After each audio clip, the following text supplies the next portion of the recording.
Ssemujju kati agenda tandika kukwatibwa nga muntu wa bulijjo. Kati bwe yatunuulira ebyatuuka ku mukyala Anita Among bayita babadde mukwano gwe ng'omuntu. Ssemujju yabadde mukwano anti bwe bali mu FDC. Bwe yatunuulira ebyatuuka ku mukyala Anita Among wagoberera nnyo ebigambo bye yaddako okwogera. Wajja obigoberera. Yawanda omuliro n'atukekisa n'atandika okulamentinga wakati awo waafunira olugendo agende Mecca. Naye bwe yasituka okugenda abantu bangi bagamba oyo asiibudde tajja kudda era ekifaananyi ekiriwo kikikola ki ekiraga gweobeera nga oli mugezi nga bakutemyeko ebiwawaatiro bw'omupito kyabulina gwe omu kubadde bavayo okulabisa abadde alabisa State House. Sijja nagamba State House tukifunzizza nnyo azaalabisa First Family. Kakati kiki ky'osuubira ku Ssemujju bw'obabanga mu Uganda basobola okutondawo fayiro ku muntu gundi kino nekino olowoozayo emikono gye giyinza okubanga miyonjo ng'abadde mu paalamenti ebbanga eryo lyonna ayinza okuba talinayo kafayiro ke bateeka bbali wali ke basobola kujjayo kitegeeza aba yakalaba akimanyi nti essaawa yonna basobola okumubowa ne bamutwala ate bamaliriza okusiba kikyogenda okufuna. Bassemujju Nganda bano baludde mu gavumenti bayinza okuba nga be bamu kubadde bakolagana ne gavumenti on conditions. Kati ng'obudde buno akimanyi okusirika kwe tekijja soboka alina okwogera okusigaza relevance. Ekyokubiri ng'amanye ekiyiga bali kisobola okumuyiga omusayira ensinga kati ng'omuntu omugezi alina kugamba kampitemu. Abantu bonna abo abasinga opposition ababadde baludde mu buyinza babadde balina relations zaabwe ne gavumenti eri mu buyinza. Kyobola babaddengawo nga bakola bye bakola nga bali awo baliisa buti kati ono Kyagulanyi yabatankulidde enjuki. Naddala olaba n'omukyalo ono abadde speaker abadde akolagana nnyo n'abantu b'opposition. Amongo nnyo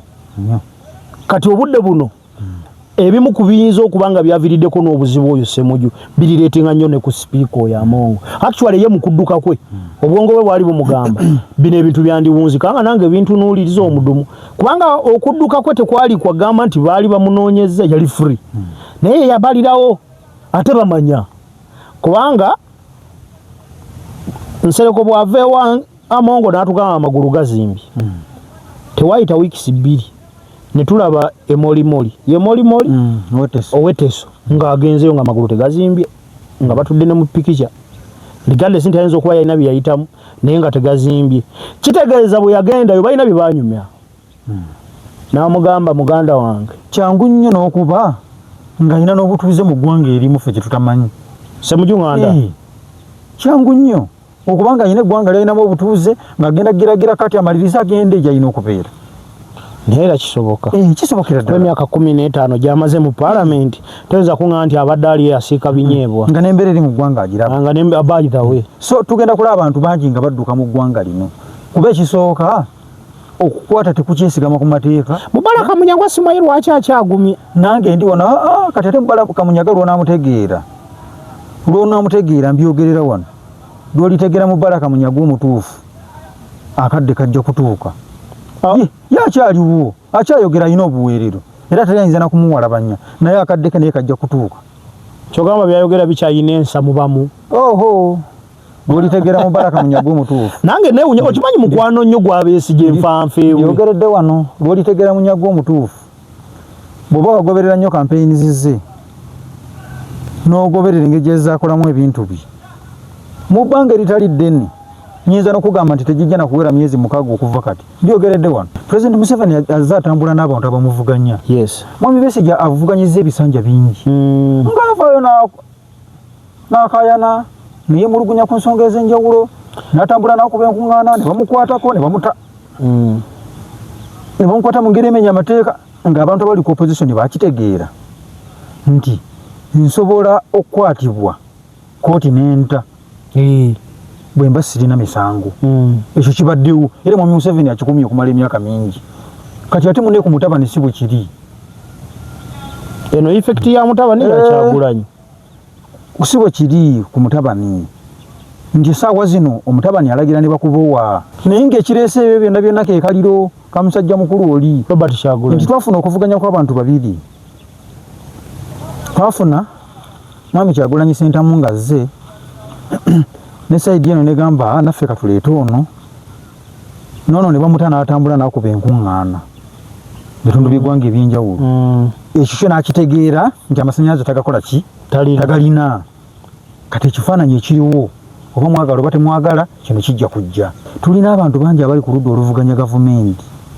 nga bazze bakonaivinga n'ebitongole bya gavumenti eby'enjawulo mu kulya ssente. Njagala nkuwa ekyokulabirako watunuulira olukalala lwe baakola olaba kabadde mu paalamenti nga bali mu luserumu ne sipiika. Bwe baalaba ebyatuuka ku sipiika ebiddako baabitegeera. Era bangi bw'oba wagoberera n'essaawa ya kaakati njagala ogoberere paalamenti gigoberere essaawa zino akabanga akatono ke tutambudde bw'otunuulira abantu ab'emmwe abaagiziba vula babateeka ku lukalala olwo. Takiza Besigye ayogerwako obulamu bwe buyimiridde butya ng'omuntu kimu. Ekyokubiri ffe bannayuganda tuteebereza kiki ekijja ku Dr. Kiza Besigye naye olowooza Dr. Kiza Besigye takimanyi nti bwe tutunuulira ekkuba erikwatibwa nga Martha Karua looya alemeseddwa okuyingira mu ggwanga Erias Lukwago essaawa zino mukwate leero ne Kiza yafuluma nga bw'otunuulira waliyo ne banna abalala b'oyinza okugamba nti bano be bakyaliibe nabo nga babassa ku fayiro eyo nga beekuusaako ng'olwaleero batandika okuwozesa omusango gwa Besigye nga talina looya we bamuwadde ababesiga nga bamuwadde balooyazi ng'olowooza Dr. Kiza Besigye gye bamuvuga nga bamutwala talabayo nti olwaleero omuntu asobola okufeintinga kituufu nga yeekanze naye njagala weefumitirize ku muntu alaba ng'ekkubo lyagendamu liyinza okutwala obulamu bwe. Ekyo kimu. Ekyokubiri bw'otunuulira obulamu bwa Dr. Kiza Besigye bukyangayingizibwa mu kkomera omulaba ng'embeera ebadde yakugattagatta obulamu bwakkaniikirira kati bw'aba afunye ne kino ekyekango kyalaba kuba omuntu abadde atuula eri ng'amanyi Lukwago ajja kusunsula ensonga ng'amanyi ero ne Kiza waali Kiza ne bimutukako ebyo n'atuuka n'okufuumuuka n'oli bamulemesezza n'ono essaawa yakakati naye ali mu kulaajana. Golowooza omuntu oyo aba yayeekanze n'agwa wansi oba n'azirika n'agwa wansi mwangu okudda engulu. Embeera ya Besigye gye yateekawo kiyawulira ekiddako mu bulamu bwe yalaba ng'ekiddako kugenda n'ateekawo embeera eziyiza. Mu kuteekawo embeera eziyiza eddakiika ze yaleekaanira ku bulamu bwa Besigye nga obufaanana zaali nnyingi nga bw'azirika n'agattako ne kiri kyawulira kyalowooza kyekyo kyalina okumubeerako. Nze sisuubira nti balina kye baamukola kuba era bw'ogoberera n'abaana abaali bayimiridde naye aba prisons abaali naye mu kaddooka ako munda bayeekanga nnyo. Mu kwekanga nzenna ne be nalaba abamukwata nga balinga baga nti omuntu gwe tukwata ayinza otufaako naki era nolaba engeri gye bamusitulamu okuleeta ambulensi bamuteekemu bamutwale. Nze nina ndowooza egamba nti tebalina kye baamukola naye kyo kyennyini ekyamutuukako mu bulamu bwe eyo yennyini temuleka kyekimu agenze mu mbeera efaanana bwetyo kuba sisuubira nti ebituusibwa ku Dr. Kiza Besigye President Museveni yabikola sikisuubira. Olowoozaani waliwo abavubuka abamuvuga sipiidi ye mwennyini yajja mu presidential address ye gye yakola n'agamba yeebuzaabuza yeekuba ebigo yeesuulasuula yeerwazalwaza kati awali driveni atya ye nga kyoŋŋamba omuntu yali personal doctor wo how comes nti atuuka ku extent etuuka okuba nga gwe tosobola mu access nga kumanya kakati afeiringa okugamba ku prison mu mpenjogereko naye. Nze bino byogera nganze era nga bwembiraba nga bwe bitambula ku bintu byonna ebize bitambula mu ggwanga lyaffe eno Uganda n'emyaka gyonna egibaddewo. Ekimu ku bikumidde President Museveni mu buyinza n'okuba nga atukulembedde emyaka 4 President Museveni abadde n'obugumiikiriza kimu. Ekyokubiri ng'enkwata gy'akwatamu ensonga ze si yakafubutuko bwetyo naye ffe abaana ebiseera ebisinga bwe tukula tumanyi okuwa abazadde ebiregero ne babigoberera. Era omuzadde alina emyaka gy'atuukamu nga omwana waka bw'ayogera ekigambo naddala abaana nga bakuze asirika ne bwe kiba si kirungi oba nga kirungi asirika ne kiyitawo. Sipiidi eno etambuzibwako ebintu bino. Waliwo kabonganje nina gwendaba ali emabega era nze nkubiriza President Museveni yonna gy'ali omwana ono agenda muleetera okuvaawo nga tannatuuka kuvaawo. Naye kati ate ffe nga bannayuganda tutunuulidde nnyo obulamu bwa Dr. Kiza Besigye. Twagala President Museveni ajjukire gye yava ne mwami Besigye yadde essaawa zino waliwo abawujja eminyama kuba sipiidi eriwo olaba nga waliwo abali mu kuggula ekkubo. Obuzibu tufunye mu ggwanga buli bumu nti ebitongole byawambibwa. Ebitongole biri mu buwambe, ebitongole bya gavumenti, ate nga biwambiddwa abantu be tutamanyi. Kuba bwe tuba nga tusobola okulaba emmotoka etalina namba plate, nga tusobola okulaba abantu abambadde obukookolo nga feesi bazisibye, nga bambadde engoye ezitaliiko kalambe, kuba mu bitongole byaffe ebyokwerinda lyafulumanga tteeka nti buli police officer alina okubeera ne yunifoomu ng'eriko erinnya lye. Omusirikale wa prison yenna yunifoomu ye ebeerako erinnya, n'ow'amagye yenna yunifoomu ye erina okubeerako erinnya, era omunnansi yenna asobola okukwatibwa omuntu atayambadde yunifoomu. Kati nga ekitongole kya CID bakola emirimu gyabwe nga tebali mu yunifoomu, naye bwe bamaliriza okuvayo ne bakwata omuntu, poliisi evaayo ne yeeroopa nti omuntu bw'ati ne bw'ati ne bw'ati ffe tumulina. Ebitongole byaffe ebyokwerinda zisiimu zani bikola nga tebali mu yunifoomu. Naye bamaliriza okukwata omuntu mu mateeka balina okwogerako eri bannamawulire nti omuntu bw'ati ne bw'ati ne bw'ati akwatiddwa, ali mu mikono bwegiti ne bwegiti ne bwegiti. Kati ekyo bwe kiba nga tekisobodde kubeerawo, nga Mwanga Kivumbi bamubowabowe ne batwala, ne bamaliriza okumutwala, n'amala ebbanga eryo lyonna nga tewali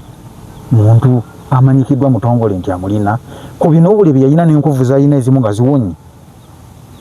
kabonero akakulaga nti yayita mu bulamu obuzibu. Kitongole kikyosuubira okuvayo kigambe nti ffe twamutulugunya. Ekyo kimu. Ekyokubiri, olwa puresha y'amaanyi ebaddewo ebanja omuntu mubanja, balina okusala amagezi gonna okulaba nti bafuna bwe bamukola ki, bamusuula. N'omukulu ono ng'aleeteddwa, abaamuleese bandibadde basooka okunnyonnyola wa gy'abadde. Bwe twandibadde tuli mu nkola ey'amateeka ennuŋŋamu nti byaleeteddwa mu maaso g'omulamuzi ku byonna byannyonnyodde, bannaffe bano bandibadde basobola okutunnyonnyola omuntu oyo yabadde ki.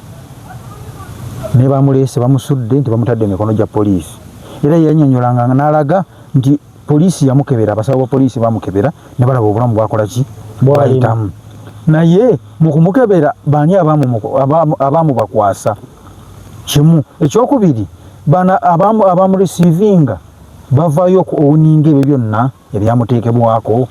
Kitegeeza nti singa twandibadde tulina obwenkanya, ekitongole kiramuzi kirina obwenkanya, ensonga ezo zonna zanditunuuliddwamu kuba zityoboola eddembe ly'omusibe oli yakwatiddwa. Naye ng'ekibuuzo kijja nti bwe banga biteekebwa ku bantu abalina ettoffaali lye batadde ku ggwanga lino ng'abo, kati ffe bannakunkunyedde aba wansi, kiki ekigenda okuddako? Bwe kiba kituuka ku muntu alinga Mwanga Kivumbi, musajja muyivu, alinamu kasente, mumanyi, mukulembeze atuuse ku ddaala erya waggulu. Nkugyeko ebyo bwa palamenti nti byadde ebbali, mukulembeze wa kibiina ekiridinga opposition mu ggwanga, deputy president mulamba. Omuntu oyo tumusuubira nti nno ku ddaala lyaliko yandibadde akwatibwa mu ngeri y'obuvunaanyizibwa era n'afuna obwenkanya. Kati bwe kiba nga abantu nga Badokita Besigye, mukulu Mwanga Kivumbi wuyo omulaba, okwagali era yazira n'abula kufa, bwe banga basobola okukwatibwa unfairly bwe batyo, kati ffe bannansi abali wansi wajje tulaga. Kyekibuuzo ky'empaka Uganda bakyefumitirizeeko. Oyogedde bulungi nnyo. Lwabadde lunaku lwaggulu Ibrahim Ssemujunganda n'atukakasanga ye ebye-Uganda bwe yabinyise mu nsuwa, era mu kugenda n'adisregarding ebyokugamba nti batunda enjuuze, n'agamba ebyo byonna biri meaningless obudde buno. N'agamba abantu ab'amaanyi bali bweru, Robert Kyagulanyi Ssentamu mu bufunze yeegasse ku Robert Kyagulanyi Ssentamu. Abamu baasigala wano nga boogera teyandidduse lwaki yagenze, batandise okwepuruvinga kati nti yalengera wala n'amanya nti bano enkola yaabwe gye bakolamu singa bankwata nga nze nkulembedde frontline ebiddako tebiba bintu. Ssemujunganda naye bw'atyo n'abomba. It's confirmed over tekukyali kubuuza okuddako e Uganda kizibu. Ng'ogyeko ebyo Musa ku musango kubanga eby'okumusa ku fayiro byamusanga yagenda by the way. Naye ye ng'omuntu yamanya nti nze next. Lwaki?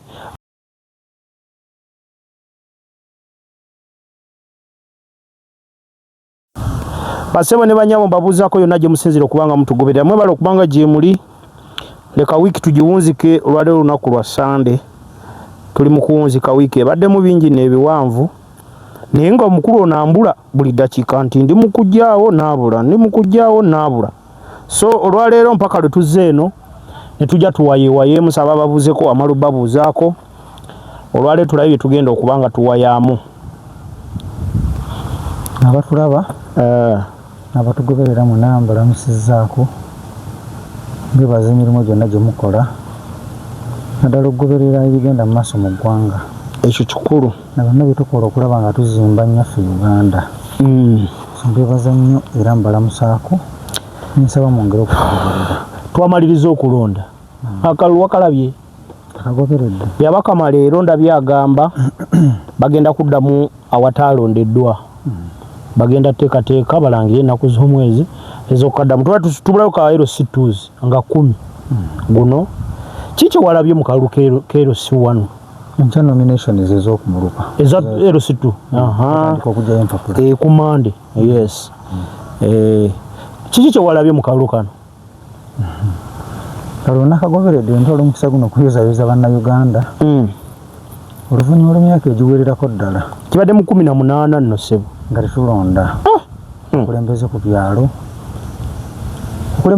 bulina obuvunaanyizibwa bungi eri bannayuganda era buli lwetwala ebbanga nga tetulonze emiwaatwa giba mingi obadde otunuulira nnyendo olito mu mataka obadde otunuulira domestic violence obadde otunuulira insecurity mu bitundu nga obukiiko tebukyakolera ddala nga obukiiko bungi osanga chairman ng'akola yekka oluusi bwe balinayo n'abakakiiko be nga babiri bakola nabo so nekiba nga kitaddewo omuwaatwa wakati awo okubanga ebyalo bibadde tebitambula bulungi kano nakagoberera bulungi nga ennaku z'omwezi 28 ne by election y'eggulu yadde settingiddwa wali emiwaatwa kati nga wano ewaffe Mubende twalabye mu Kibaati Kezaala tubadde ne Kattabalanga kabaddemu omuliro kanseera bakijjulula ne wane Kawummulwa bangambye bonna nuupu ye yabuwangudde ng'ogyeko Kawummulwa wokka independent yawangudde naye yabadde ku kikwenaale Richard yabadde independent so bannayuganda bangi bakoze okusalawo natunuulidde akalulu kano abatugoberera nga akalulu kano tekeesigamye ku bibiina kabadde kali ku busobozi abantu badde balonda busobozi era bw'otunuulira abakulembeze bangi abataakomyewo babadde balina ebizibu byabwe n'abantu ebiboogerera era otunuulira bangi waliwo abakulembeze abatadde obukulembeze mabbali ne batadda bangi abasulawo ttawulo naye era bw'otunuulira ne be baleese babakubye ababalina ebizibu byabwe ate abadde abalungi ku bantu abantu be bateekawo basobola okuwangula akalulu so kifaananyi kisiigibwa nti abantu balonze nga basinziira ku busobozi naye bw'otunuulira ebimu ku byalemesa obululu wano ewaffe Mubende twasanzemu ebizibu bibiri ekizibu ekisooka yengeri akakiiko k'ebyokulonda gikakolaganamu n'ebitongole by'ebyokwerinda kati njagala nkuwa ekyokulabirako obululu bwayimirizibwa ng'ak'omu Kibaati ku biragiro bya RDC ono omukyala Kasigazi n'akalulu ka Kattabalanga bw'ogenda okukatunuulira kayimirira ku biragiro bya RDC naye kyenjagala okutangaaza bannayuganda n'abatugoberera bonna nti akakiiko k'ebyokulonda keetengeredde independent kali independent era bw'otunuulira ofiisi ya RDC wa weeyingirira mu kalulu singa wabaawo embeera etabangula emirembe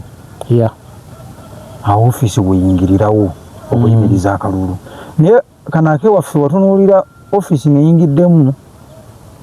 nga ezimu ku nsonga zeyeesigamyeko si za byakwerinda ng'olaba balina interest mu kalulu era bakoze byonna ebisoboka enkiiko zitudde ate nga Kattabalanga ne baagala okuddamu okola regisita endala nga owa NRM yeemulugunyiza nti regisita eri yakolebwa abantu abagirimu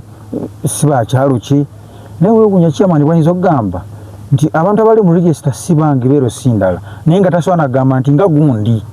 nga tamupointingako kuba kyandibadde kirungi n'ogamba nina abantu abawerako abalabikidde mu regisita eno nga si bakyalo kyange nga gundi ne gundi ne gundi ne gundi okunoonyereza ne kutandikira kwaba abantu. Walaba embeera yali ekattabalanga nga yatuuka n'okuyisa badiso ne bajja RDC nyini yetukiddewo deputy RDC asitusaze ne baani naye nga buli yatuuka ku ground yanoonya ensonga. Walaba returning office wa electoral commission yajja n'atunuulira embeera nga abantu bakkakkamu nnyo tewali kerere. So bwaba nga tewali mbeera yekuusa ku insecurity mu kitundu RDC tulina buyinza buyimiriza kalulu. Electoral commission yebevunaanyizibwa nga ekyewane kanseera kyali kitegeerekeka abantu baatabuka ne beesansa baga bukuponi bwe baagabanga obwa electoral commission abantu okulonderako ne buggwawo omulondesa abutadde mu nkwawa bumuyiseeko wansi. So awo ne babayimiriza akalulu olaba abatuufu waliwo ensonga naye ng'okutwaliza wamu akalulu tekatambula bubi okusinziira nze ku bwe nali nsuubira. Bw'otunuulira ebibiina engeri gye byapafominzeemu okuli ekya National Unity Platform ne NRM byapafominze bitya? Kati wano waffe Mubende njogera ku Mubende nga district okutwaliza wamu performance ya NRM ng'ekibiina yabadde nnungi nnyo nti bw'otunuulira kumpi NRM yabadde mu bitundu nga 9 nga ba independents batwalako percentage ngemu point nga NUP teweza na 1% mu kalulu ako. Naye nga kiki ekyavuddeko ekyo kino tekipima maanyi ga bibiina. Bw'ogenda okutunuulira abantu abasinga abafuna kadi ya NRM be bali ba incumbents. Ekyo kimu. Ekyokubiri ba incumbents abamu abataakomyewo nga bwe nakyogedde wali baleeta abantu baabwe abadde ne defense we abadde ne vice we najja okwesimbawo. Kati kitegeeza nti performance y'abantu abo badde nnungi mu kyalo kyatangazizza emikisa gya vice oba defense wono okubanga yana taking over. Ekirala bw'otunuulira akalulu kano abantu batunuulira nnyo enkwata y'ensonga ey'omuntu nti ekyala abantu bagala nnyo kyesigisa omuntu asobola okuwuliriza omuntu asobola okubuulirira abantu naddala ensonga z'amaka tuzitwala nnyo mu LC. Kati abantu waliwo batunuulira omuntu ne bagamba kwayo omuvubuka ono ddala anaasobola nti nawe omusajja mukulu oba omukyalo omukulu ku kitundu bw'oba nga tolina bizibu bingi nga kizibu nnyo omuvubuka oli okujja akwesimbeka akuwangule nga si kuba nti tasobola si kuba nti abantu beesigamye ku kibiina naye nga abantu bakutunuulidde gujja osobola ensonga ezesimba ze balowooza nti ze banaakukwasa. Bannayuganda bakitegeera nti balonda ebifo byonna naye kino ekifo kya chairperson w'ekyalo kyekikuwa obuweereza obusookera ddala ku kyalo obutali bwa bibiina. Bwoba okola otya chairperson otayinza kumwebalamu. Ekyo kimu. Ensonga ey'okubiri eyaviiriddeko performance eyo abantu bangi batya akalulu k'okumugongo. Mu kubanga batya akalulu k'okumugongo omuntu taswala kuyimirira ku incumbent nga bw'aswala okuyimirira ku muntu azze omupya. Nti abantu bangi bagamba chairman wange oba chairperson wange anandaba atya nga simuyimiridde ku mugongo. Abalala n'agamba yadde simuwagira simwagala naye wakiri sijja kalonda oli n'atajja. Kati abo bonna abalina endowooza ewakanya abakulembeze ababaddeko nga batya nti singa wangula ayinza obutampa buweereza busaanidde abasinga akalulu tebaakalonda. Kati nze njagala nkusiigira ekifaananyi ffe ku kyalo wano wetuyimiridde olwaleero Kasambya abalonzi abaalonda baali 139 naye nga ku bantu 139 bayirewo n'omu teyasimba layini baali 138 naye ng'ekyalo kirina abantu abali mu 300. Obuzibu bwava ku register n'okusoba abamu ne mu register baalimu ne babasoma ne batakola ki ne batataninga app. Kati ng'olaba waliwo embeera y'omuntu okugamba banandaba batya nga nyimiridde ku mugongo gwaguni naddala era abantu bakityanga nnyo incumbents. Kati ekyo ne kibamu omukisa nti abantu be balina ababakkiririzaamu bo bwataninga up in big numbers ne bajja ne balonda then bali abalina obutakkaanya nabo ne baba nga tebasobodde kujja kulonda nga batya oba oliawo okuyimirira ku oli avuganya ono n'atagitamu ate ono n'atandika okumukyojjanya. Endowooza abantu bangi baali bagirina. Tugenda mu wiiki eno twalabye incidents zabadde bbiri. Esooka yabadde ya Dr. Likiza Besigye otuuka okolapusingira munda mu kaduukulu ka bagita doc na collapsinga nagwa ndabye Lulume Bayega Dr. Lulume Bayega ngagamba nti bayinza okuba balina ekintu kye bakoze Besigye mu ndeeyo ti omuntu eyakubiddwa stroke nga baba sawo tatwala bangiro lyonna ngomutanadda ngulu naye mbu okuva lwe yatwalibwa ne kataddanga ngulu kyo nno nakinange nekyewunya ne ŋŋamba omuntu afeitinze collapsing how comes omale ennaku mmeka ezo mu ICU nenkirekaako badde ndi awo nendaba story endala tiwaliwo abadde ayambuka ku fulo gye bamutadde Mulago ne bamukwata ne bamugamba olagawa nga bagamba Ingrid Mbuya Mutumi okwekengera kungi bw'oba kitunuulidde kino kiki kyewalabyemu mu nsonga eya Dr. Kizza Besigye? Kakati nze wasikkaanyiza nnyo na Dr. Lulume Bayega wali wamu. Dr. Kizza Besigye ayogerwako obulamu bwe buyimiridde butya ng'omuntu kimu. Ekyokubiri ffe bannayuganda tuteebereza kiki ekijja ku Dr. Kizza Besigye naye olowooza Dr. Kizza Besigye takimanyi nti bwe tutunuulira ekkuba erikwatibwa nga Martha Karua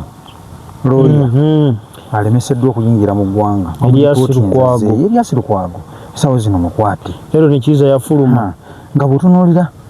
waliyo ne banna abalala b'oyinza okugamba nti bano be bakyaliibe nabo nga babassa ku fayiro eyo nga beekuusaako ng'olwaleero batandika okuwozesa omusango gwa Besigye nga talina looya we bamuwadde Besigye nga bamuwadde ba lawyers ng'olowooza Dr. Kizza Besigye gye bamuvuga nga bamutwala talabayo nti olwaleero omuntu asobola okufeintinga kituufu nga yeekanze naye njagala weefumitirize ku muntu alaba ng'ekkubo lyagendamu liyinza okutwala obulamu bwe. Ekyo kimu. Ekyokubiri bw'otunuulira obulamu bwa Dr. Kizza Besigye bukyangayingizibwa mu kkomera omulaba ng'embeera ebadde yakugattagatta obulamu bwakkaniikirira kati bw'aba afunye ne kino ekyekango kyalaba kuba omuntu abadde atuula eri ng'amanyi Lukwago ajja kusunsula ensonga ng'amanyi ero ne Kizza waali Kizza ne bimutukako ebyo n'atuuka n'okufuumuuka n'oli bamulemesezza n'ono essaawa yakakati naye ali mu kulaajana ng'olowooza omuntu oyo aba yayeekanze n'agwa wansi oba n'azirika n'agwa wansi mwangu okudda engulu nga kikyogezaako okugyayo nti nga ne balooya be baamuwa aba gavumenti yabadde yemulugunya nti tebagenda mu kooti mukomera kumulambula kubawa briefings engeri gye balina okumupresentingamu. Era ekifaananyi kikulaga nti balooyazi bano abaateekebwawo ensonga enkulu si yakuwolereza bantu bano kujjayo ekifaananyi kya musango nga bwe kirina okuba. Ensonga eyateesawo balooya bano kusiiga kifaananyi naddala mu international community nti abantu bano tubawadde abantu bano babayambeko babawolereze naye kye bayita lawyer kye bayita personal lawyer kitegeeza omuntu gw'osobola okubuulira ekituufu ekisembayo nti bw'obeera nga ovunaanibwa omusango gw'okutta omuntu ng'osobola okumubuulira nti kituufu natta naye n'ateekawo embeera ewoza nti satta awoza osinge lawyer gavumenti gwekuwadde kwegamba nti balinga balooya be baamuwa bamuyise mu kibaita constitutional process nga talinaako kwegaana nti bamusalidde byampaka naye nga tebapresentinze ekituufu kiri bwa Besigye nti abantu babadde bamuwolereza balooya be bonna bafunye ebizibu naye ng'eggwanga tufuddeyo okubawa balooya abalungi babawolereze era omusango gw'abasinzi. So ekyo kibaako akalembereza kekiteekawo naddala mu bagoberezi b'ensonga kuba omusango guno musango munene nnyo gugoberera nnyo naye weeni mu lipooti yaayo yakitaddemu kyali badde tekisobola kulaga muzinzi nga Besigye ayimiridde mu kaguli ne lutaleewe ne bannaabwe nga bawozesebwa nga be beewolereza ng'abantu kibadde kijja baswaza. So kati embeera ya Besigye gye yateekawo kiyawulira ekiddako mu bulamu bwe yalaba ng'ekiddako kugenda n'ateekawo embeera eziyiza mu kuteekawo embeera eziyiza eddakiika ze yaleekaanira ku bulamu bwa Besigye zaali nga obufaanana zaali nnyingi bwazirika n'agattako ne kiri kyawulira kyalowooza kyekyo kyalina okumubeerako. Nze sisuubira nti balina kye baamukola kuba era bw'ogoberera n'abaana abaali bayimiridde naye aba prisons abaali naye mu kaddooka ako munda bayeekanga nnyo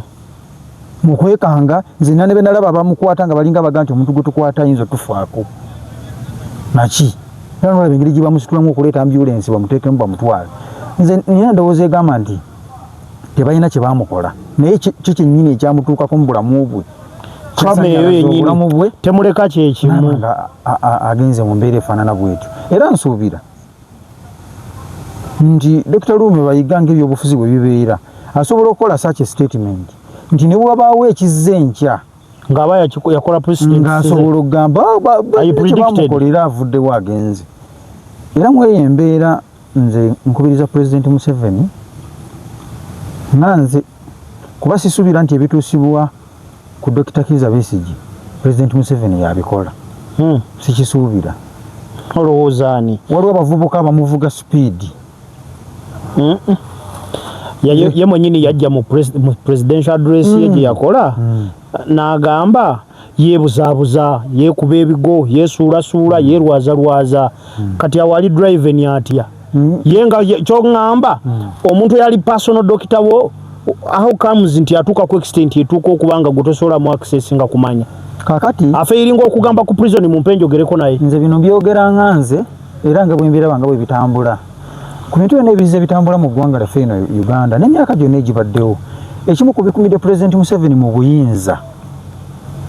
n'okuba nga atukulembedde emyaka 4 President Museveni abadde n'obugumiikiriza kimu ekyokubiri ng'enkwata gy'akwatamu ensonga ze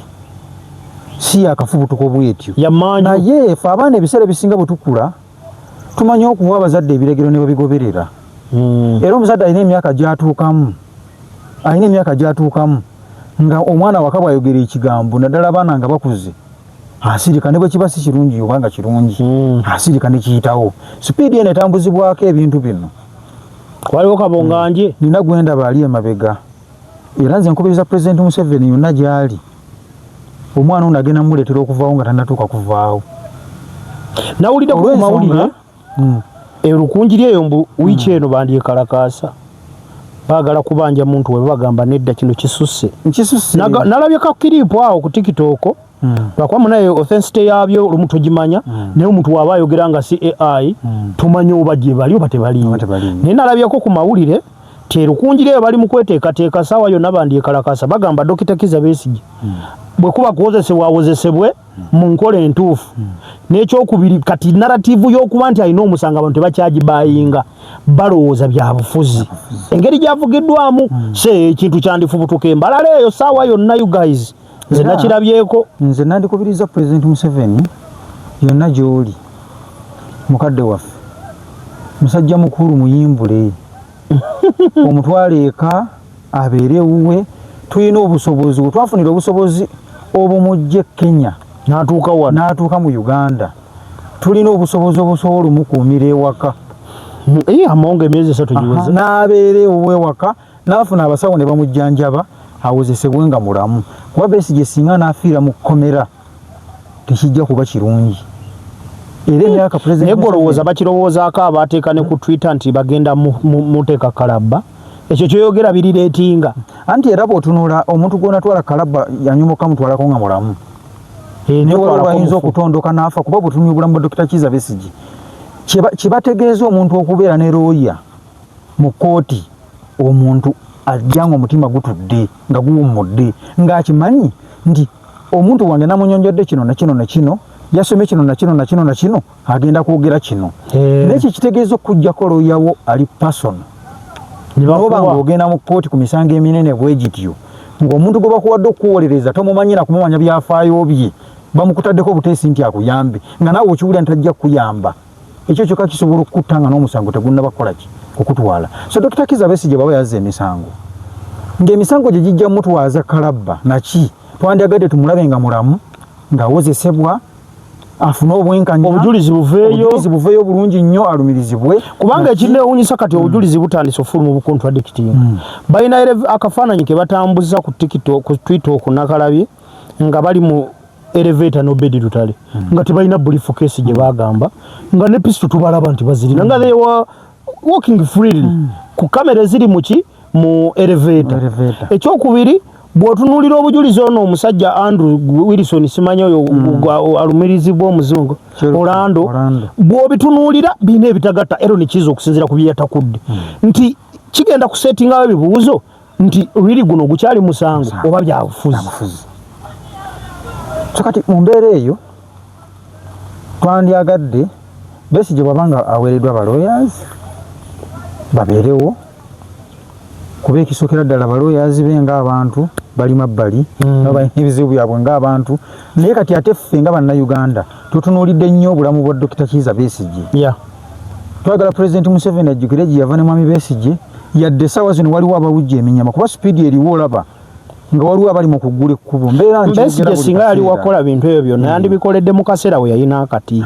ate ne ati yamuyina. So bw'abanga nze kyesiyinza kumuwakanira kiri kimu ebyekisirikale sibimanyi era emisango gyabwe girimu nnyo ebyekikugu mu byokwerinda naki eyo naffe tetwandyagadde kutunula naye ensonga yaffe eri nti kubagala Dr. Kizza Besigye aweebwe hearing eri fair bwe kiba kisoboka afune bannamateeka bayagala kimu. Ekyokubiri Dr. Kizza Besigye takyasobola bulamu bwa kkomera addeeka bamuteekako abakuumi abamala ajjanjabibwe emisango bagimusinga gimusinge nga mulamu oba giwangule nga muki nga mulamu. Eggwanga lino n'ebyafaayo bya Mwami Museveni ne Mwami Besigye bye bayina bw'aba yakedde enkya n'atondokera mu kkomera Pulezidenti Museveni agenda kuba awunzise bubi nti ebirungi byonna byokoledde eggwanga nabyo naye biyitiddwamu bijja kulabika ng'omuntu ayozezza yanika mu ttaka. Naye kinene mu personal doctor wo nga yayisemu ebyo tubadde no tukyali awo gokyanyumya ebyo Muwanga Kivumbi poliisi yamwegaana amagye ku Lwokuna ebbaluwa yafuluma 24 ne tugiraba ku mitimbagano ku Lwokuna lwennyini lwe batugamba nti kakati bamusudde Nateete bavuga okuddukawo nga bamutwala Butambala naye prosesi yonna eyayitibwamu tewali kitongole kya byakwerinda kyonna kyavaayo kulumiriza nti abaayi abe bamunaanika bebadde bamulina oba ab'eggulu ti nedda n'atwalibwa mu maaso g'omulamuzi n'omulamuzi n'atabuuza nti owaayi obaddengawo n'annyonnyola okumutulugunya okubaddewo n'atafuna nakutyamu kuli nti wayinza obaawo ekiwamba abantu wano naye nga bwe bamala owamba tebaleeta mu kooti ne bamulimandinga mpaka nga 11 naye bamala okumulimandinga bamukwasa baani era abamuleese abataali ba poliisi abaali abajja ati abalina magalo abalina emiguwa abalina sita mu nkola ey'amateeka naddala mu byokwerinda buli kiwaayo oba buli kitongole kirina obuvunaanyizibwa bwakyo. Exactly. Poliisi eteekateeka obujulizi neekwata yamaliriza okukwata neeweereza kooti eweereza wa DPP agamba emisango girimu ensoba temulinsa andi kati DPP agenda na kooti of course judicial. Kakati kooti bwemaliriza okusalira omuntu oba okumurimandinga ate aba takyavunaanyizibwa ku poliisi nani akwasibwa prisons. Kati otunuulira emisango gyennyini egyaguddwa ku mukulu Muwanga Kivumbi okusooka bamuvunaanyizibwa kukumamu bantu muki yabakubamu inciting violence yakumamu abantu omuliro ekiyinza okuvaamu ebizibu mu ggwanga kyasuubira nti okusinza ku bigambo byayogera omusango guyinza okuba gukwatagana bigatta ne biki ebyaliwo naye ng'ekibuuzo kiri nti yakwatibwa atya era yakwatibwa ani ani abadde naye n'abatugoberera nino tuzza tubyogera obuzibu tufunye mu ggwanga buli bumu nti ebitongole byawambibwa ebitongole biri mu buwambe ebitongole bya gavumenti ate nga biwambiddwa abantu betutamanyi kuba bwe tuba nga tusobola okulaba emmotoka etalina namba plate nga tusobola okulaba abantu abambadde obukookolo nga feesi bazisibye nga bambadde engoye ezitaliiko kalambe kuba mu bitongole byaffe ebyokwerinda lyafulumanga tteeka nti buli police officer alina okubeera ne uniform ng'eriko erinnya lye. Omusirikale wa prison yenna uniform ye ebeerako erinnya n'ow'amagye yenna uniform ye erina okubeerako erinnya era omunnansi yenna asobola okukwatibwa omuntu atayambadde uniform. Kati nga ekitongole kya CID bakola emirimu gyabwe nga tebali mu uniform naye bwe bamaliriza okuvayo ne bakwata omuntu poliisi evaayo ne yeeroopa nti omuntu bwati ne bwati ne bwati aba CID bamulina ffe tumulina ebitongole byaffe ebyokwerinda zisiimwa izani bikola kati bali mu uniform naye bamaliriza okukwata omuntu mu mateeka balina okwogerako eri bannamawulire nti omuntu bwati ne bwati akwatiddwa ali mu mikono bwegiti kati ekyo bwe kiba nga tekisobodde kubeerawo nga Mwanga Kivumbi bamubowabowe ne batwala amaliriza okumutwala n'amala ebbanga eryo lyonna nga tewali muntu amanyikiddwa mutongole nti amulina ku bino obulebi yalina n'enkovu zalina ezimu nga ziwonye kabonero akakulaga nti yayita mu bulamu obuzibu kitongole kikyosuubira okuvayo ekigambe nti ffe twamutulugunya ekyo kimu ekyokubiri olwa puresha y'amaanyi ebaddewo ebanja omuntu mubanja balina okusala amagezi gonna okulaba nti bafuna bwe bamukolaki bamusuula naye nze kyemmanyi mu mateeka gaffe aga Uganda ne bwe tusanga omubbi wano ng'abba ne tumukuba kibooko ne tumutwala eri poliisi mu mateeka bakulagira omuntu oyo osooka omuteeke mu mbeera y'obulamu entuufu ajjanjabibwe olyoka omuleete era abamu babatwalayo bali ku mpingu kakati n'omukulu ono ng'aleeteddwa abaamuleese bandibadde basooka okunnyonnyola wa gy'abadde bwe twandibadde tuli mu nkola ey'amateeka ennuŋŋamu nti byaleeteddwa mu maaso g'omulamuzi ku byonna byannyonnyodde bannaffe bano bandibadde basobola okutunnyonnyola omuntu oyo yabadde ki ne bamuleese bamusudde nti bamutadde emikono gya poliisi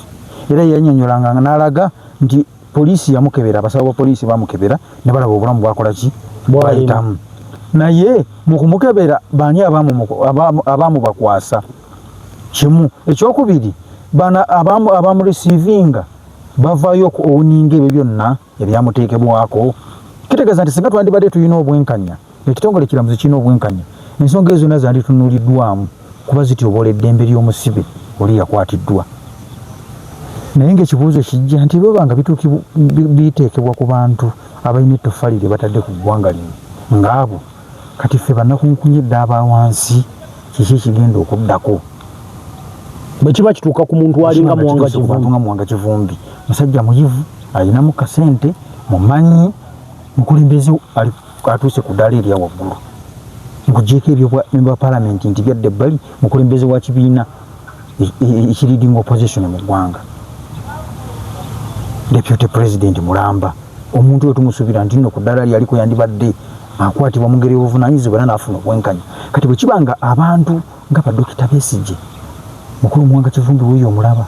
okwagalira yazira n'abula kufa bwebanga basobola okukwatibwa unfairly bwe batyo kati ffe bannansi abali wansi wajje tulaga kyekibuuzo ky'empaka na Uganda bakyefumitirizeeko oyogedde bulungi nnyo lwabadde lunaku lwaggulu Ibrahim Ssemujunganda n'atukakasanga ye ebye Uganda bwe yabinyise mu nsuwa era mu kugenda n'adisregarding ebyokugamba nti batunda enjuuze n'agamba ebyo byonna biri meaningless obudde buno n'agamba abantu ab'amaanyi bali bweru Robert Kyagulanyi Ssentamu mu bufunze yeegase ku Robert Kyagulanyi Ssentamu abamu baasigala wano nga boogera teyandidduse lwaki yagenze batandise okwepuruvinga kati nti yalengera wala n'amanya nti bano enkola yaabwe gye bakolamu singa bankwata nga nze nkulembedde frontline ebiddako tebiba bintu Ssemujunganda naye bw'atyo n'abomba it's confirmed over tekukyali kubuuza okuddako Uganda kizibu ng'ogyeko ebyo musa ku musango kubanga ebyokumusa ku fayiro byamusanga yagenda by the way naye ye ng'omuntu yamanya nti nze next lwaki Ssemujunganda bano baludde mu gavumenti bayinza okubanga be bamu kubadde bakolagana ne gavumenti on conditions kati ng'obudde buno akimanyi okusirikako tekijja soboka alina okwogera okusigaza relevance ekyokubiri ng'amanye ekiyiga bali kisobola okumuyiga omusayira ensinga kati ng'omuntu omugezi alina kugamba kampitemu abantu bonna abo abasinga abopposition ababadde baludde mu buyinza babadde balina relations zaabwe ne gavumenti eri mu buyinza kyovala babaddengawo nga bakola bye bakola nga bali awo baliisa buti kati ono Kyagulanyi yabatankulidde enjuki naddala olaba n'omukyalo ono abadde speaker abadde akolagana nnyo n'abantu b'opposition amongo nnyo kati obudde buno ebimu ku biyinza okuba nga byaviriddeko n'obuzibu oyo Ssemuju birireetinga nnyo ne ku sipiika oyo amongo actually ye mu kudduka kwe obwongo bwe bwali bumugamba bino ebintu byandiwunzika nga nange bintunuuliriza omudumu kubanga okudduka kwe tekwali kwagamba nti baali bamunoonyezza yali free naye yabalirawo ate bamanya kubanga Nsereko bwaveewa Amongo n'atugamba amagulu gazimbye tewayita wiikisi 2 ne tulaba emolimoli ye molimoli Oweteso ng'agenzeyo ng'amagulu tegazimbye nga batudde ne mu pikicha ligande sinta ayinza okuba yalina bye yayitamu naye nga tegazimbye kitegeeza bwe yagendayo balina bye baanyumya n'amugamba muganda wange wano wooli oli ku lubalama lwa nnyanja buli ssaawa amazzi bwe gasibira gandisibira wano ne gakola ki kino kisiga kifaananyi kyeri ebyobufuzi mu ggwanga. Nina ekigambo kye nakozesezza wali emabega nti ekimu ku bikumidde Pulezidenti Museveni mu buyinza okumala emyaka 8 yenkwata gyazaakwatamu ensonga ze. Pulezidenti Museveni azze atambula n'abantu abamuvuganya. Mwami Besigye avuganyizza ebisanja bingi ng'avaayo n'akaayana neyemulugunya ku nsonga ez'enjawulo n'atambula n'akuba enkuŋŋaana ne bamukwatako ne bamukwata mu ngeri emenya amateeka ng'abantu abali ku opposition bakitegeera nti nsobola okukwatibwa kooti n'enta bwe mba sirina misango ekyo kibaddewo era Mwami Museveni akikumye okumala emyaka mingi kati ate munne ku Mutabani si bwe kiri eno effect ya Mutabani ya Kyagulanyi si bwe kiri ku Mutabani nti essaawa zino Omutabani alagira ne bakubowa oba waliwo ebizibu ebinatirira yagezesa ebitongole by'okwerinda ne bikola nga bikolera ku biragiro y'embeera eriwo naye ng'ekireese ebyo byonna byonna ke kaliro ka musajja mukulu oli Robert Kyagulanyi nti twafuna okuvuganya kw'abantu babiri twafuna Mwami Kyagulanyi Ssentamu ng'azze ne sayidi eno negamba naffe katuleete ono noono ne bamuta n'atambula n'akuba enkuŋŋaana bitundu by'eggwanga eby'enjawulo ekyo kyo n'akitegeera nti amasannyalaze tagakola ki tagalina kati ekifaananyi ekiriwo oba mwagala oba temwagala kino kijja kujja kati embeera eyo evuddeko okusannyalaza ebitongole by'ebyokwerinda. Mukulu Edi n'abatugoberera nayogera ekigambo kino nti mu Uganda eno bw'oba oyagala okusigala ng'oli mulamu bw'oba oyagala okunyumira ebyobufuzi ng'oyagala okuwetaaya tolya ku ssente za Mwami Museveni zeesonyiwe tozirya. Tulina abantu bangi abali ku ludda oluvuganya gavumenti nga bazze bakonaivinga n'ebitongole bya gavumenti eby'enjawulo mu kulya ssente. Njagala nkuwa ekyokulabirako watunuulira olukalala lwe baakola olaba kabadde mu paalamenti nga bali mu luserumu ne sipiika bwe baalaba ebyatuuka ku sipiika ebiddako baabitegeera era bangi bw'oba bagoberera n'essaawa ya kaakati njagala ogoberere paalamenti gigoberere essaawa zino akabanga akatono ke tutambudde bw'otunuulira abantu abemmwe abagiziba vula babateeka ku lukalala olwo kaakati omubaka wa paalamenti yaba akyali country diplomat era n'enkwata gye bamukwatamu si eyo bamutaayiriza bbali bati kati njagala osiga ekifaananyi nti Mwami Kyagulanyi Ssentamu yaleeta omuntu n'awangula Ssemujju kati alinganga eyamwambula kati nga Ssemujju kati agenda tandika kukwatibwa nga muntu wa bulijjo kati bwe yatunuulira ebyatuuka ku mukyala Anita Among bayita babadde mukwano gwe ng'omuntu Ssemujju yabadde mukwano anti bwe bali mu FDC bwe yatunuulira ebyatuuka ku mukyala Anita Among wagoberera nnyo ebigambo bye yaddako okwogera wajja obigoberera yawanda omuliro n'atukikisa n'atandika okulamentinga wakati awo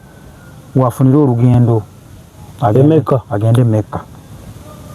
naye bwe yasituka okugenda abantu bangi bagamba oyo asiibudde tajja kudda era ekifaananyi ekiriwo kikikola ki ekiraga gweobeera nga oli mugezi nga bakutemyeko ebiwawaatiro bwe mupito kyabulina gwe omu kubadde bavaayo okulabisa abadde alabisa State House sijja nagamba State House tukifunzizza nnyo azze alabisa First Family kakati kiki kyosuubira ku Ssemujju bwe babanga mu Uganda basobola okutondawo fayiro ku muntu naga gundi kino olowoozayo emikono gye giyinza okubanga miyonjo ng'abadde mu paalamenti ebbanga eryo lyonna ayinza okuba talinayo kafayiro ke bateeka bbali wali ke basobola kujjayo kitegeeza aba yakalaba akimanyi nti essaawa yonna basobola okumubowa ne bamutwala ate bamaliriza okusiba kiki ogenda okufunamu. Nalabye bayinterdictinga gundi Aigigi yawandikidde Adolf Mwesigwa clerk to the parliament akole interdiction ya Obole asooka amugjeyo amuzzeeko ebbali anyerezebweko bulungi kugamba ebintu bitambule nga tebaliko nti apapa kuddayo kusanga mulimu olowooza sike kagenderaako ate nga by all means Obolo yali mu communications Ssemujju obuyivu bwe buli mu mawulire kati bayina okuba nga conniving zaabwe zabeeranga eyo indoors kati nga bw'atuula n'atuula mbwati n'abala kubanga nze neewuunyiza omusajja okugenda mu exile just bali tebanafulumya listi y'abantu be basoma nekyekubiri kye neewuunya omusajja omu nalaba yayogera mbiddi n'ekiraka kituufu nga bali omushana bano be baloopa omaze osoma bali ku fayiro tonnabakwata oboogedde n'obboogera we bali balya na butaala boogera buli omu talina kyatidde talina so ekintu kino kisigira abannayuganda ekifaananyi nti bwana Edi n'abatugoberera eggwanga lino liri mu mbeera era naye Kyagulanyi azayogera ekintu ekyo nti abantu bangi bali mu opposition naye nga nseekeezi era zze nga abagira ati abalabisa ebyomwami mpuga bitu byejja n'abalala naye ng'era bw'ovaawo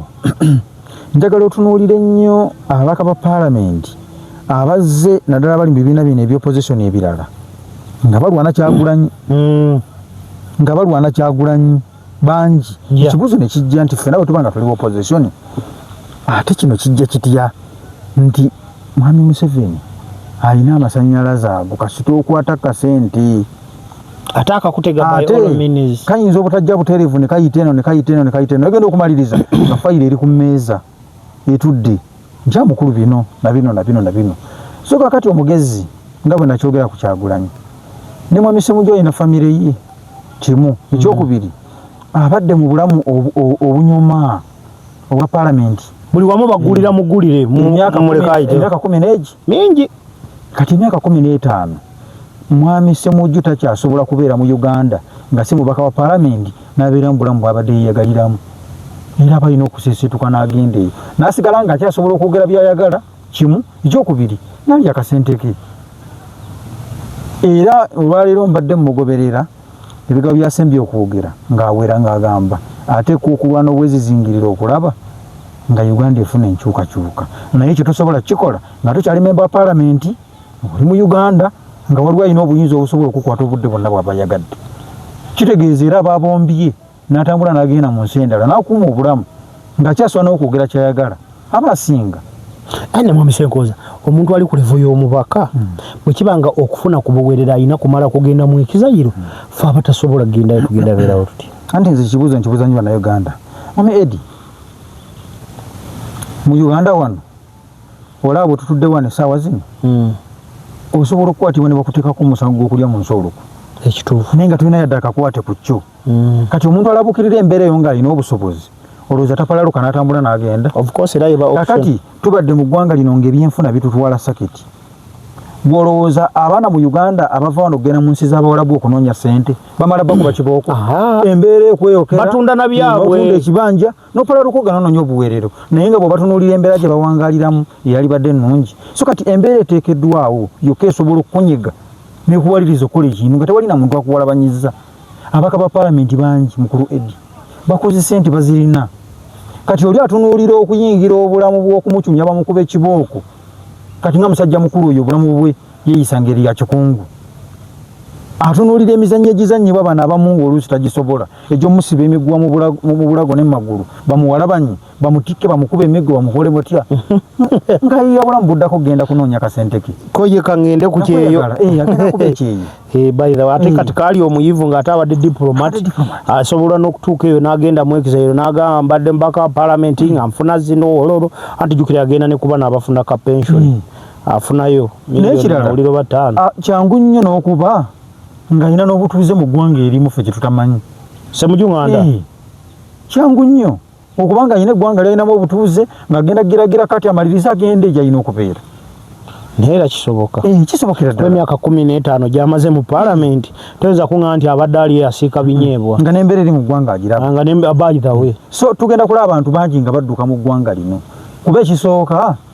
okukwata tekukyesigamwa ku mateeka Mubaraka Munyagwa simanyi lwaki akyagumye nange ndi wano kati ate Mubaraka Munyaga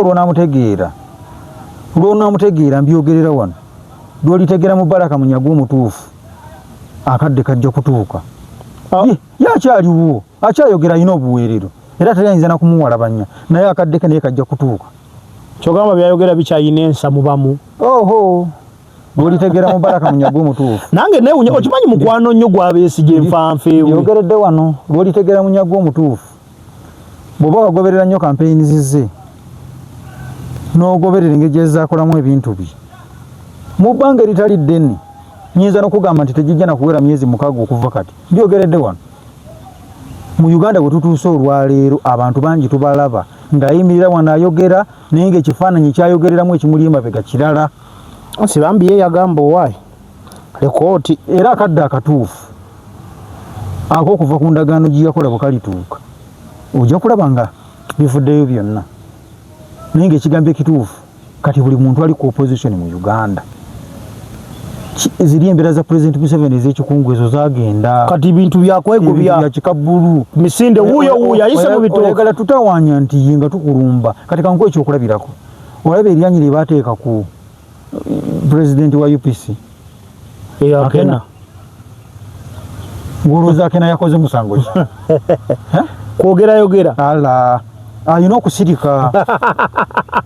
mukazi we bamuwa ekifo kati gwoyogera ki ayina okusirika oli mu kulya naawe oli ku sowaani olya ate oyogera nti nno balya kakati eyo yembeera Uganda gyetambuliramu olwaleero kulabisa kumulisa era okwata kabaasa ng'okimanyi mu dakiika 15 akabaasa ako bajja kakulaga mu kamera ng'okalidde so kati ebyobufuzi bwe bituuse mu ggwanga lyaffe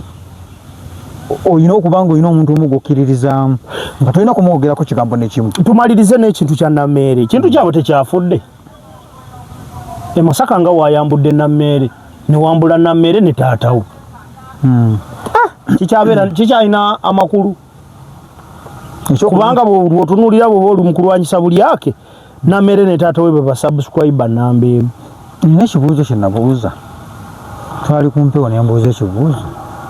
nti ensonga yaweesa mukyala Nammeere obwa minisita mwagitegeera nze saagimanya gavumenti yaffe eno olwaleero tekyakulembera President Museveni yekka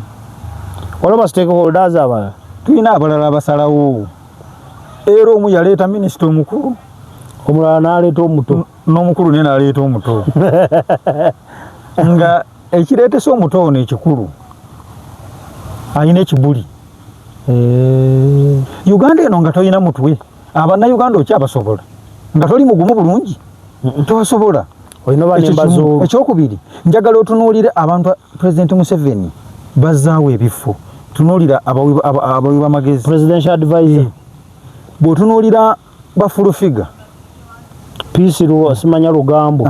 Jennifer Fulufiga tunuulira babuchamani olaba nga kisa kya Mukama olaba nga ne Nammeere batuulamu bulungi kati otegera butegeezi nti Nammeere yavudde sayidi eno kakati ate sayidi eno yerika abagamba nti twagala kulwanyisa nguzi kuprovinga bannayuganda nti kulwanyisa nguzi era kino ekiwanja ky'okulaga bannayuganda nti kulwanyisa nguzi kirina gwe kireeta alaga nti alina pulani B ku bigenda maaso mu ggwanga ebyobubbi babuli bw'enguzi kakati ono yava sayidi eno minisita omujjuvu mwatu talina nziro balamu ne bwogende Masindi gy'ava talina nziro kitegeeza nti bw'aba yasoma bulungi notice mukama weze yamuwanga ali ku touchline ajja kuteeba ajja kumaliriza nga ne balina bawakubiye kati yakikoze era bw'ogenda okutumya mukyala Nammeere kati Nyerere takyalina moral authority yogera ku buli bwanguzi bagambe mbu takyala natambula naye kati ayitira wano ebirala byonna ngo bizize emabbali bakwodde bwa minisita mu kitundu ng'omuntu ayimiriraga nakuwa emmwanyi tewansasula nga weegaana ono n'asituka n'agenda ew'omukulu eyakuwa omulimu n'ajjayo ssente n'ajja n'asasula abantu bano mu kitundu abatakwanjadde balina ekiseera we baatuukira ono omukulu n'akambula n'agamba owaaye lwaki tondeka n'enjogera nze njogera tuvuddeawo bigenze mu nsonga z'ettaka bigenze luddawa mukulu Eddie n'abatugoberera nga tonnaba kulaba kasubi kali ku liiso lya munno olina kusooka kulaba kuliryo noga kwekali bw'ogoberera ebyafaayo by'aba ministers abasinga abadde mu gavumenti eno babadde nnyo mu kintu ky'okugoba abantu mu mataka. Kimu ekyokubiri omukulu yali mukulembeze gwolooza lwaki abantu bamumma akalulu ne balonda akavubuka bwe kati kiruluuta. Tosobola kukulira mu famire nga basezi n'ogamba tolina kakwate ku busezi. Tosobola.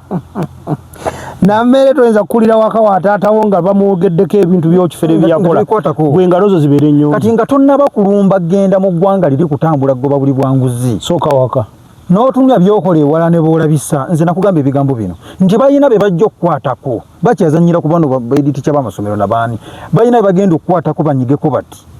nawe bayite emabbali babaseetinge naddala singa oyogera ku kigambo ttaka wano mu Uganda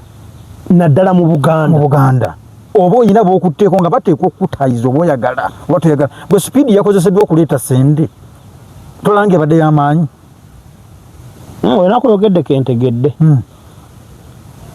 Nammere gwe wajjayo emmwanyi batusosalusula bagamba bbala muzireete bazikwasiza nammere taliiwo kubanga yandibaddewo ngu witness na allegations ezandibadde zimwogerwako gaye tuzikumukwasiza ebyogerwa badde tubanjo naye omukazi yalemezaamu bwebanga si kibooko enkola y'obuvunaanyizibwa yandibadde ekwatibwamu ensonga ya minisita Nammere. Abantu olwalireese okwemulugunya kwonna minisita alina kuzikirizaawo balamu bwe bali badde baagala omukyalo ono abeere relevant balina okusirisizaawo ne basitula abantu abo ne bafuna bwe batuula nabo ne bakola ku nsonga yandibadde afuna ne briefing eyo ono Nammere n'abuulira balamu kati balamu ye olwandibyogeddeko beetu nabwa nedda ensonga yo eri mu pipeline dawali tugenda kwogera n'abakwatibwako ensonga eyo tubajjukize naye yaleka ne yeeyuza wamulabye ku nsonga yaba LC gye yayitiddeko Diso nyamubuuza abantu bano bagamba mwalangiridde abantu be batayagala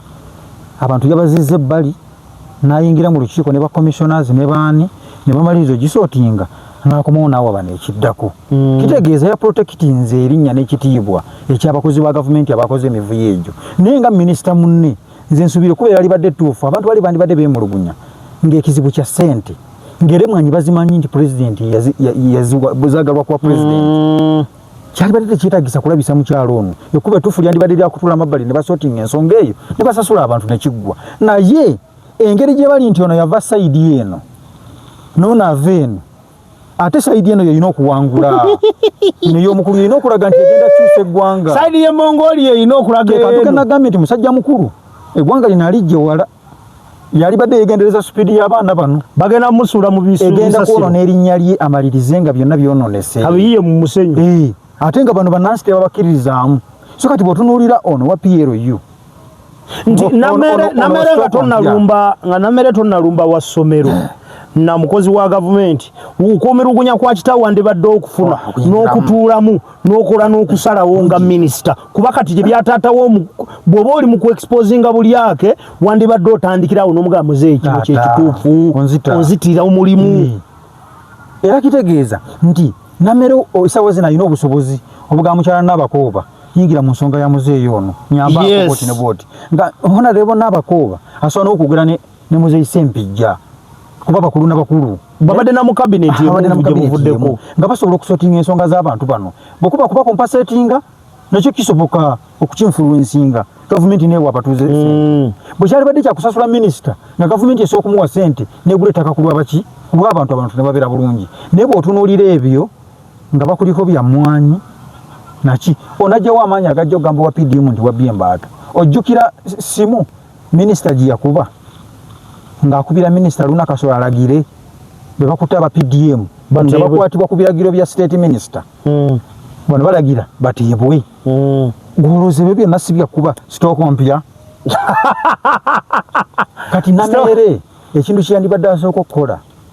yalibadde asooka nadda ku kyalo n'atereeza ebizibu bye n'afuna amaanyi agasinzira okulumba naye kali nti yatandikira walala ate yabadde asinga obukambwe aye nekyokubiriza endowooza n'obyogerako ennyo okuwangula ndowooza oba tekyetaagisa kubanga bino byonna byayogera nze tebampangula kisooka nze mukwano tukanye wayinza okubanga byaliwo ne kakati tandikira ku ebyo ebiriwo osolovinge n'ebitannaba ogenda osimbula ng'okimanyi tewaliwo bakukwatira kakati nze mbeera ku kyalo wano muzeeyi wange abeera chairman w'ekyalo naye njagala nnyo okuwuliriza abantu bagamba ki nze nkuze okuva mu myaka giyo mabega gyonna muzeeyi wange chairman ku kyalo naye nange waliwo tutuuke akaseera ne tuvaawo ne mugamba muzeeyi kino kisusa abantu byemulugunya wano era twadde mu kalunga abantu bagamba kino kirongoose kituuse bamuwadde nti kituufu bw'oba ne muzeeyi wo tewali ajagamba ku muzeeyi wo okuggyako ggwe akyalinamu embava eziwuliriza n'ezisobola okulowooza ku lunaku olw'enkya. So kakati ekiwanja ky'okulwanyisa enguzi bakama baffe aba Ministry of Local Government kye balimu kitambula naye kati omu ye yamaze okukubibwa eyamaze olw'ensonga kyangu nnyo n'okutuula mu lukiiko nga badde balabisa baministers abalala nti tebakola kyangu nnyo otuula mu lukiiko n'oyogera by'oyogedde bano ne bakugamba gw'oyogera ki ng'oli bw'oti ate olina w'okyegaanira. So kakati ate tugenda mukwata omusibe kuba abatakuvuma kibooko ze twayogera nti wano mu Uganda olina w'onyiga ne bakuluka bamuluseka nemukanabi nkutidde sibula tuve wano obudde bwebwo. Bannayuganda ffenna gye tusinziira okugobera emikutu gyaffe gino